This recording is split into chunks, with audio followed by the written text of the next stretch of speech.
Year 1946.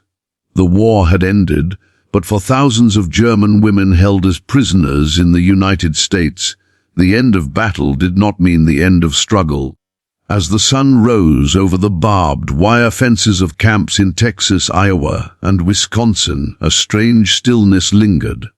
American guards no longer shouted commands. Trucks no longer rolled through with military precision. Instead, laughter, music, the scent of warm bread wafting through the air. These were not scenes of captivity, but of humanity reborn. For years, these women had lived behind fences, yet discovered something they never expected: dignity, respect, a life that, even as prisoners, seemed kinder than what awaited them back home. They worked in fields, kitchens, and hospitals. They earned small wages, shared stories, learned English, and slowly began to see their captors not as enemies, but as people. Then came the orders for release. The gates that had once symbolized imprisonment now stood wide open, and yet some stood still, their hearts heavy. Beyond those gates lay the ruins of a homeland shattered by war, cities in ashes, families gone, futures uncertain. To go home meant freedom, but also hunger, loss, and fear. To stay meant confinement, but also safety, and strange compassion from those once called the enemy.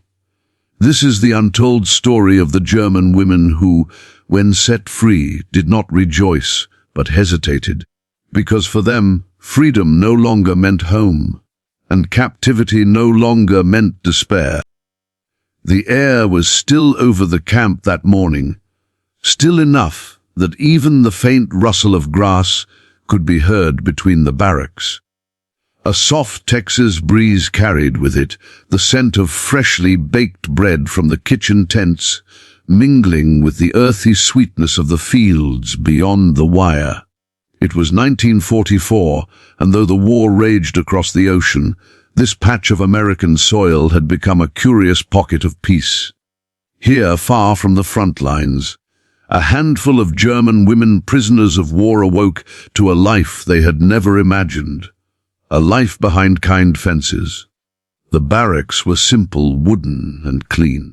Rows of narrow bunks lined the walls, each with a thin mattress, a folded blanket, and for many, a small photograph pinned above the headboard, faded reminders of a world left behind. A few women hummed quietly as they washed their faces in the early light, the sound of metal basins echoing softly. There was routine here, structure, and, above all, a strange sense of calm. Outside, American guards walked their rounds without urgency.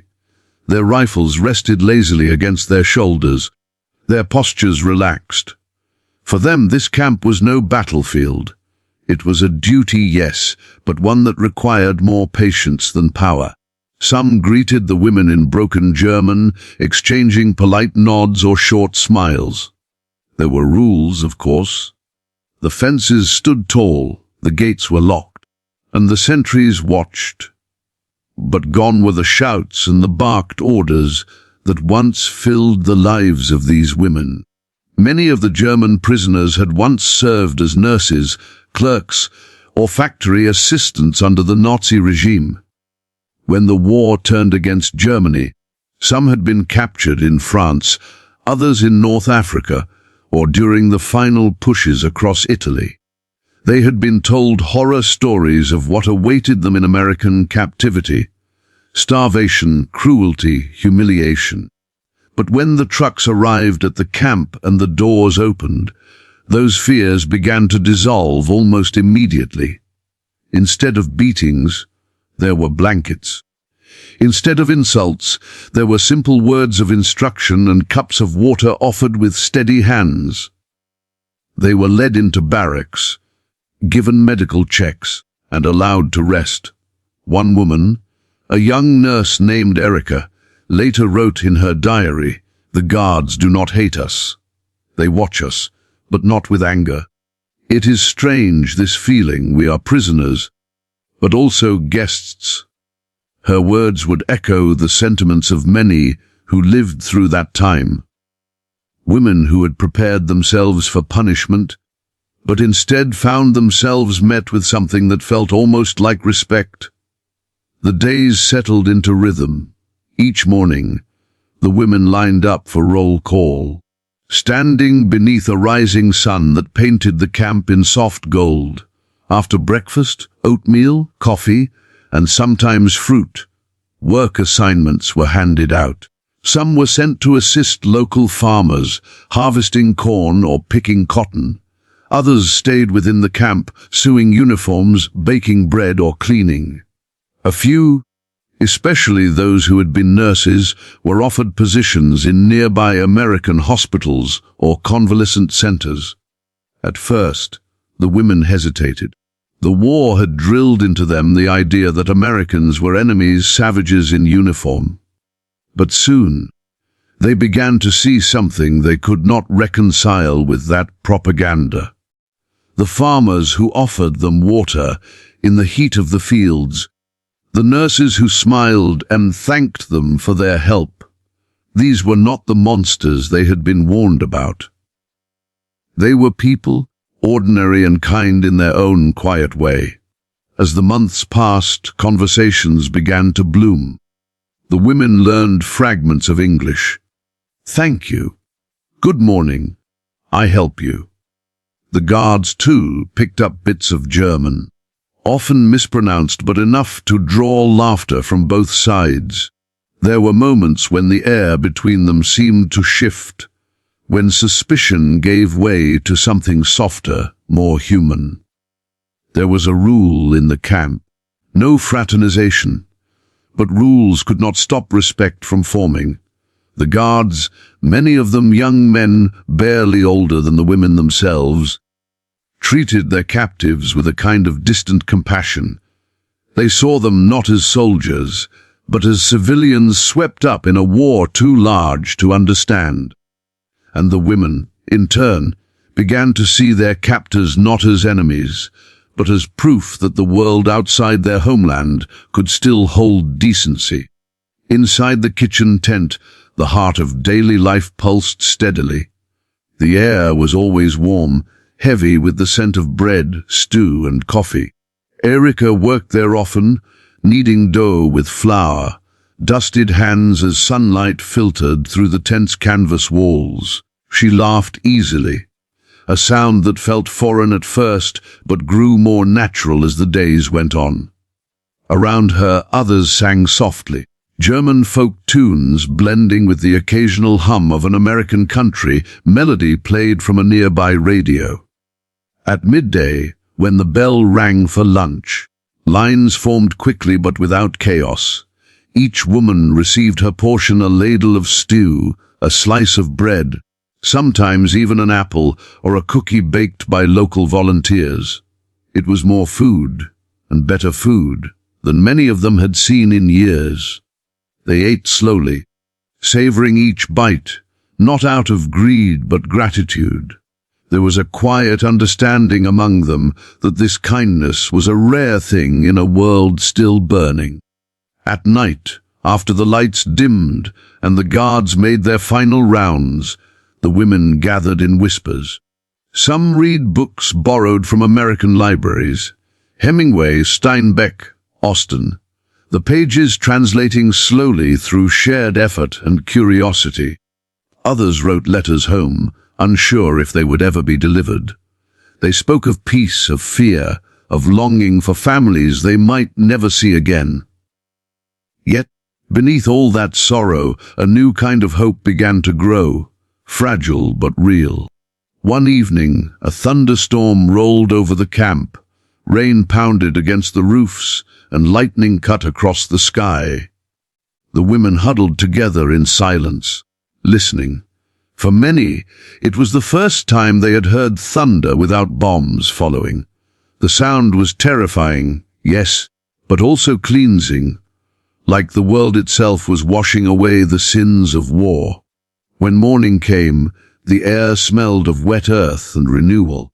The fences still stood, the guards still patrolled, but something inside those fences had changed. Over time, stories began to spread of other camps, of German men and women elsewhere treated similarly, even kindly.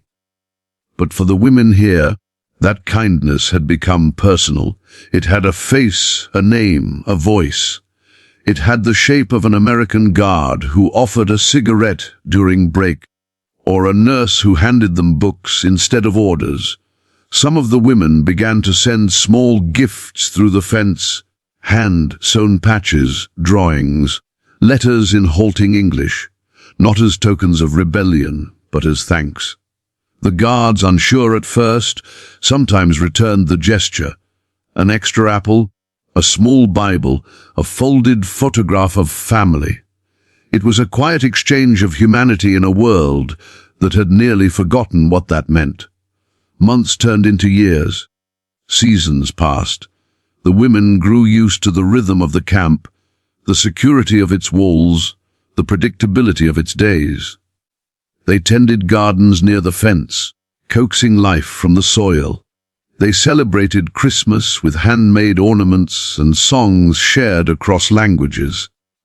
On Sundays, when the local pastor visited, they listened quietly to the service, some praying in German, others in English, all seeking peace in their own way. For many, this strange chapter of captivity became something sacred, a pause in the chaos of history. Behind those fences, they rediscovered the simple dignity that war had stolen from them. They found laughter again. They learned to forgive, even when they didn't understand why. And though they never forgot that they were prisoners, they began to see the camp not as punishment, but as a fragile refuge. A place where they could breathe, learn, and remember who they were before the world lost its sanity. Erica once wrote near the end of her diary, "We are not free, but we are not lost either. These fences protect us from something larger than captivity. They protect us from hate." The sentiment spread quietly among the women, carried in whispers and shared looks. They had come to America as enemies and would one day return as exiles of a different kind, caught between two worlds, belonging to neither. But for now, in that gentle in-between, they lived small, honest lives. In the evenings, as the sun dipped low and painted the horizon in copper light, the camp would fall into a peaceful hush. The guards leaned on their rifles, watching the horizon. The women stood in small groups, talking softly, the sound of their laughter drifting into the air. The fences glowed faintly in the light, not as barriers, but as borders between despair and dignity. When darkness fell and the stars rose one by one, the camp seemed almost unreal, a quiet island of humanity surrounded by the noise of a world still healing. They were prisoners, yes, but in those years behind kind fences, they discovered something far rarer than freedom: the rediscovery of their own humanity. The letters began arriving like ghosts, fragile, tattered, and scarred by the long journey from a broken homeland. Some came sealed in envelopes stained by water and soot. Others arrived folded within themselves, carried across an ocean by mercy rather than mail. For the German women held in American camps, those letters were both lifelines and daggers. They connected them to the world they had left behind, but they also tore open the wounds of home. It was early 1946. The war had ended almost a year ago, and yet for these women, peace was not the same as freedom. Their days were still measured by the rhythm of camp life: morning roll call, work assignments, mealtime chatter, quiet nights under the hum of the watchtower lights. But something had shifted. The barbed wire no longer symbolized fear. Instead, it marked the edge of the only stability they had known in years. Beyond it, they imagined the ruins of Germany, cities they once knew, now nothing but ash and silence. In the evenings they gathered in the dim glow of lanterns, waiting for the mail truck. The guards, once indifferent, now handled those envelopes with reverence. Each name called was like a spark in the dark. Hands trembled as they reached for their letters, and when the women tore them open, their eyes darted quickly across the pages, searching first for one word. Alive, some found it. A brother in Munich, still living among the rubble. A mother in Hamburg, surviving on rationed bread. A cousin who had fled east and vanished into the chaos. But for others, there was only emptiness. No return address, no signature. Just silence where a name should be. The war had ended, but its ghosts had not yet finished haunting. One woman, Liesel, received a letter written in pencil on the back of an old propaganda leaflet.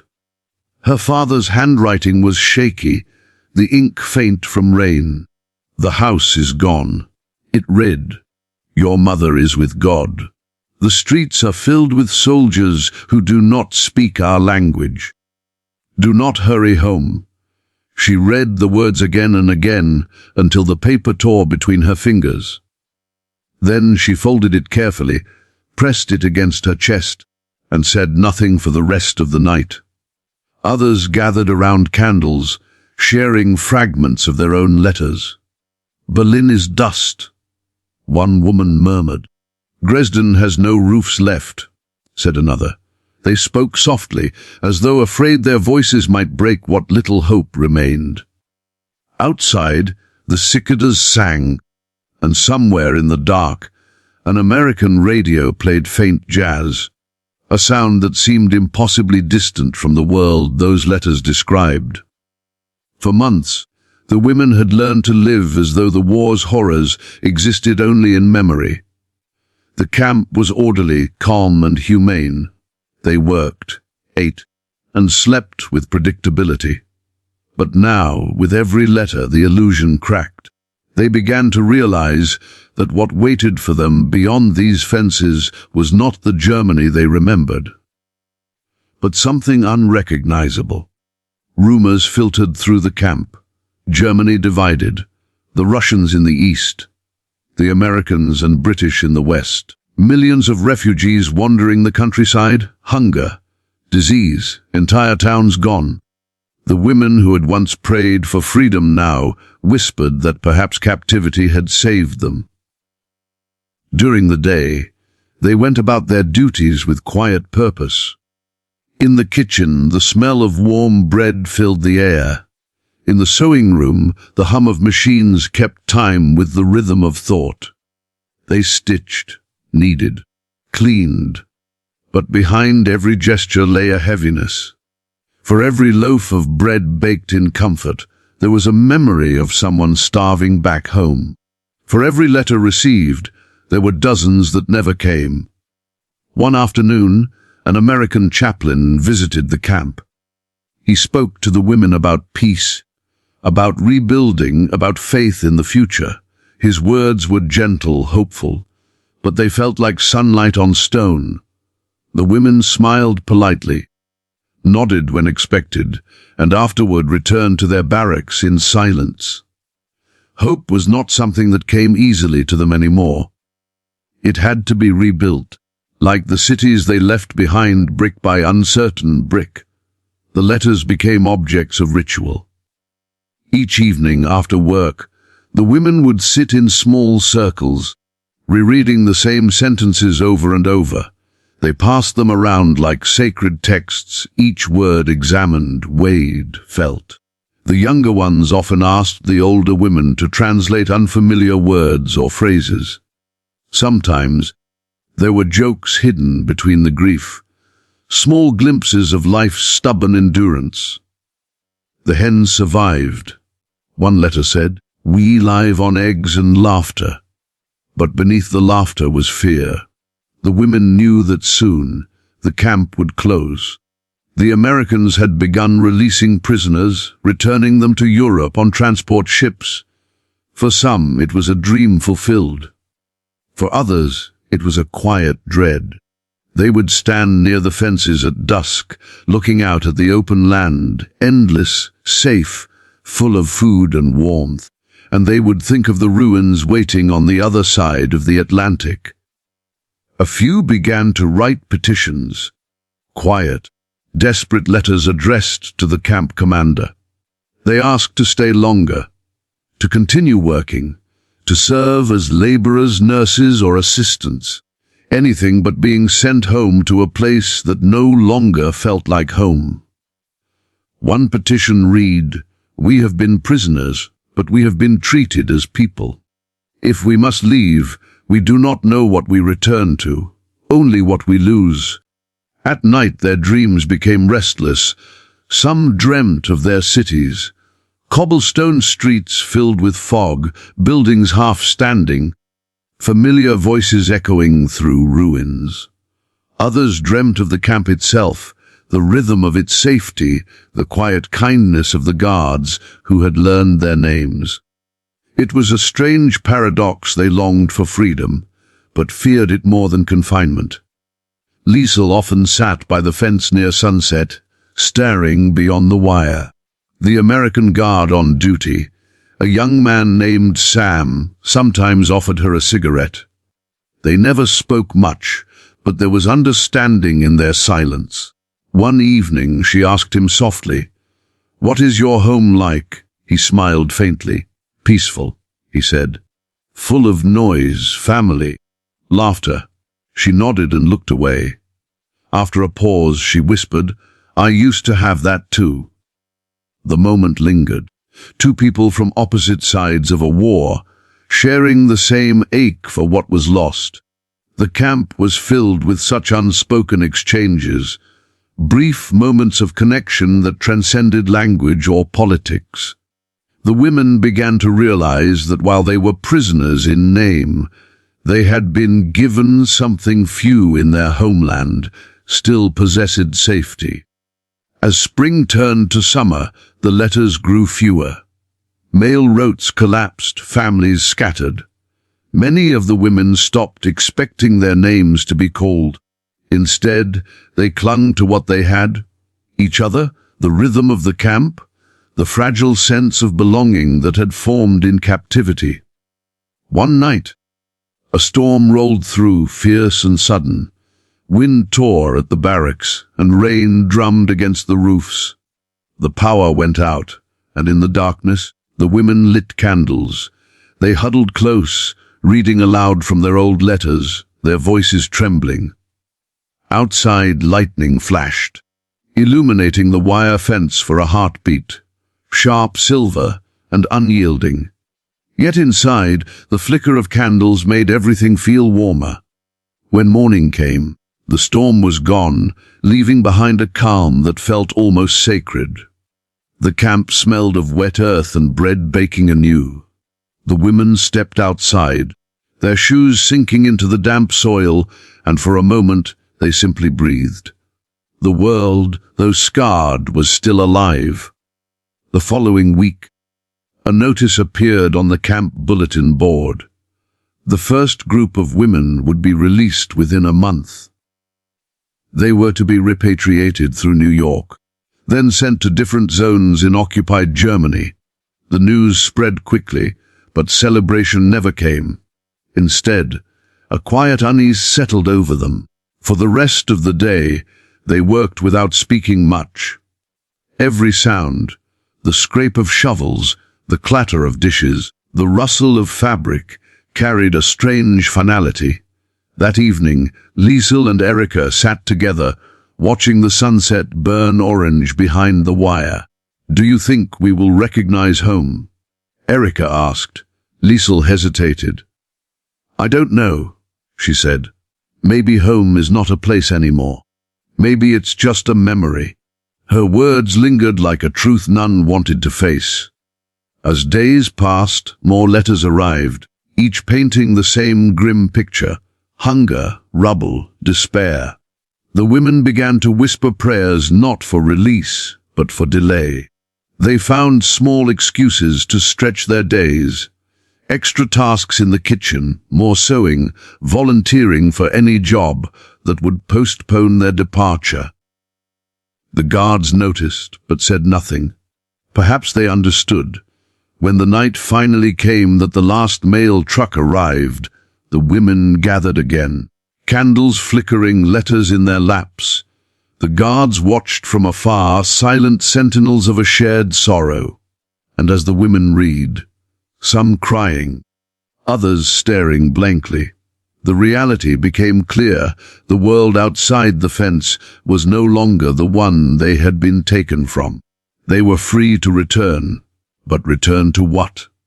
To empty streets, to hunger, to ghosts. Inside these fences, they had found a kind of reluctant peace. Outside them lay only the cold shadow of survival. The camp slept lightly that night, the wind whispering through the wire like a lament. Some women dreamed of ships and oceans, of grey skies and foreign docks. Others dreamed of the camp itself, the faces they had come to trust. When dawn came, they woke quietly, as though afraid to disturb the fragile stillness of their final mornings in America. For them, those letters had done more than deliver news. They had revealed a truth that no one dared to speak aloud, that captivity could sometimes feel safer than freedom. And so, beneath the soft hum of the morning, they folded their letters once more, tied them with bits of string, and placed them carefully among their few belongings. Not as reminders of sorrow, but as the last fragments of the lives they once knew. The day of departure came quietly, almost without warning. The sun rose just as it always did, washing the camp in that familiar golden light that had once felt so comforting. The morning air was crisp, and a thin mist hung over the open fields beyond the fence. But inside the camp, the atmosphere was different, heavy, subdued, uncertain. The women moved slowly, their every motion marked by hesitation. The trucks were coming. They all knew it. The war was over, they were being sent home, and yet no one smiled. Freedom, that word they had whispered in prayers, longed for through sleepless nights, and written about in secret letters, suddenly felt like a stranger. From the distance came the low rumble of engines. Dust began to rise on the horizon as the convoy approached. The guards, who for years had watched over them with quiet authority, now stood awkwardly near the gates, unsure whether to meet the women's eyes. There was no need for orders anymore, no shouting, no roll call. Today, the fences would open, and for the first time in years, the prisoners would walk out, not under guard, but under choice. The women packed their few possessions with deliberate care. Some had small suitcases, others carried everything in cloth bundles tied with twine. Inside were letters, a few photographs, and the simple gifts they had made or been given: a carved wooden pendant, a folded Bible, a notebook filled with English words they had learned. The most treasured items were the ones that meant safety. The quilt that had kept them warm during winter, the spoon that had served every meal, the little paper cards of ration coupons they would never use again. As they packed, silence spread through the barracks. There was no chatter, no laughter, only the soft sounds of drawers closing, the creak of floorboards, the whisper of fabric being folded. Outside, the trucks waited. Erika stood by the small window of her barracks, staring at the open gate in the distance. Beyond it lay the road to the port, to the ships that would carry them back across the Atlantic. She thought of Germany, of her hometown, once lined with cobblestones and blooming gardens. Now, she could only imagine it as a shadow. She had seen photographs from newspapers smuggled into Camps's skeletal buildings, hollow-eyed children, people trading scraps of bread for coal, The thought of returning to that felt like stepping into a grave that had already been dug. Liesel sat on her bunk, her hands folded around a small locket. Inside was a faded picture of her parents. Her mother had died during the bombing of Dresden. Her father had written once, then disappeared without a trace.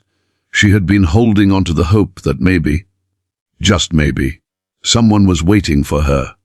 But now, as she stared at the locket, that hope felt thin as smoke. The United States, though foreign and fenced, had given her something she hadn't known in years. Security. She knew when she would eat, where she would sleep, and that no one would knock on her door in the night. That kind of peace was precious. When the trucks finally rolled to a stop at the edge of the camp, a hush fell over everyone. The American officers climbed down, their uniforms neat, their expressions somber. They called out the names from a clipboard one by one. As each woman's name was spoken, she stepped forward, carrying her small bundle. The guards nodded politely, some offering a handshake, others simply bowing their heads in quiet respect. For years, these women had been seen as the enemy, but now, as they passed through the open gates, they were simply human beings caught in the aftermath of history. One guard, Sam, stood near the last truck, cigarette in hand. When Liesel approached, she hesitated. She wanted to say something, a thank you perhaps, or a farewell, but words failed. Instead, she simply looked at him, eyes glistening, and whispered, "Danke." He nodded once, exhaled smoke, and replied softly, "Good luck, miss." It was all that needed to be said. As the women climbed aboard the trucks, a strange quiet settled over them. No one sang, no one cheered. The sound of engines filled the air, heavy and final. They looked back through the open slats of the truck sides, at the barracks, the fences, the flag fluttering in the breeze. For so long, those sights had been symbols of captivity. Now, they looked like home. When the convoy began to move, a few of the women wept openly. Others sat in silence, clutching their possessions. The countryside rolled past, green fields, small towns, children playing beside dirt roads. The contrast was unbearable. The world outside looked so alive, so peaceful, yet inside their hearts was a weight they could not shake. Hours passed before the trucks reached the port. The women were escorted onto the dock, where ships waited to carry them back to Europe.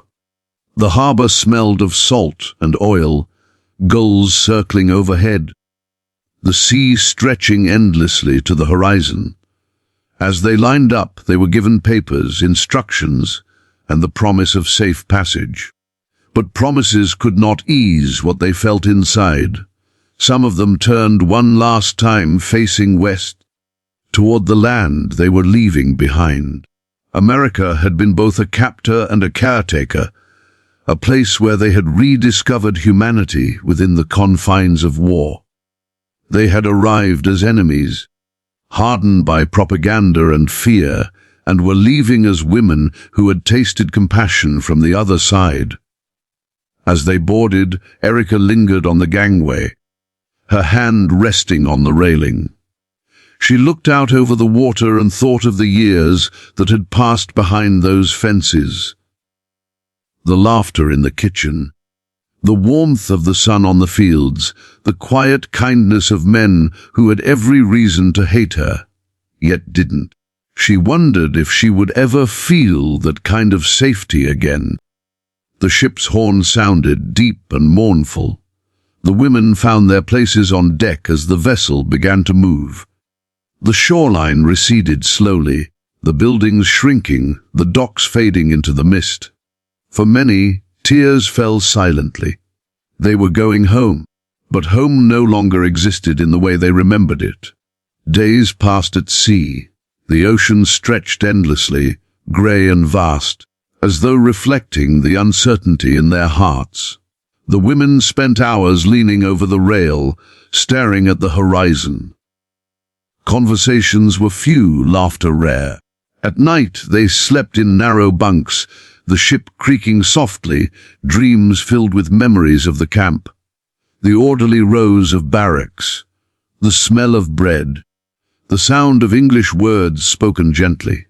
Liesel shared her bunkroom with 6 others. They spoke often in whispers about what awaited them, where they would go, who might still be alive. "Maybe they will let us work," one said. "Maybe we will rebuild." But beneath the words lay fear. They knew Germany was not the same place they had left. When the ship finally reached the European coast, the air was colder, sharper. The docks were crowded with soldiers, refugees, and aid workers. The women disembarked slowly, holding their papers like lifelines. The first thing they noticed was the smell, smoke, dampness, decay. The cities bore the scars of war everywhere they looked. Buildings were half collapsed. Roads were broken. People moved like shadows. They were herded into lines, processed, and assigned destinations. Some would go to refugee camps, others to towns that barely existed anymore. Many had no home to return to. And though they were now free, the word felt hollow. Freedom had come too late, to a world too broken to receive them. In the weeks that followed, letters began to circulate among them again, this time from one another. Letters filled with longing, describing the lives they had left behind in America. "I miss the fields," wrote one. "The bread, the safety, the laughter of the guards." Another wrote, "It is strange to miss a place where you were a prisoner. But perhaps it was the only place where I ever felt safe." Some tried to adjust. They found work in kitchens, hospitals, and farms. But the hunger was everywhere, the fear still alive in people's eyes. The occupation forces ruled the cities, and trust was a rare currency. When they walked through the streets, they saw children digging through rubble, women trading rations for warmth, men drinking to forget. The Germany they returned to was not their home. It was a graveyard of memories. For years, many of them would remember those days in America with bittersweet affection. The fences, the guards, the wooden barracks, things that once represented captivity had become symbols of order, kindness, and survival. Behind those fences, they had found a version of humanity that the world outside had lost. Some of the women eventually married, had families, rebuilt their lives. But in quiet moments, they would remember the sound of the American camp bugle at dawn, the smell of coffee, the laughter that drifted across the fields. They would remember the faces of the guards who treated them not as prisoners, but as people. And though they rarely spoke of it aloud, they carried the truth inside them that freedom without peace can be a heavier burden than captivity with compassion. The years would blur the memories, soften their edges. But one image would remain clear. The morning they left the camp, the open gates glowing in the sunlight, the trucks waiting beyond, and the feeling that something precious was being left behind. Those who had walked out of the camp that day carried no medals, no honors, no recognition. Their story was never written in the grand histories of war. But in their silence lay a profound truth. That even in the heart of conflict, kindness can bloom in the most unlikely places. And for the rest of their lives, whenever they closed their eyes and thought of America, they did not think of fences or guards or barbed wire. They thought of mornings filled with light, laughter shared across language, and the quiet, bittersweet comfort of a place that, for a brief and fragile time, had felt more like home than home itself.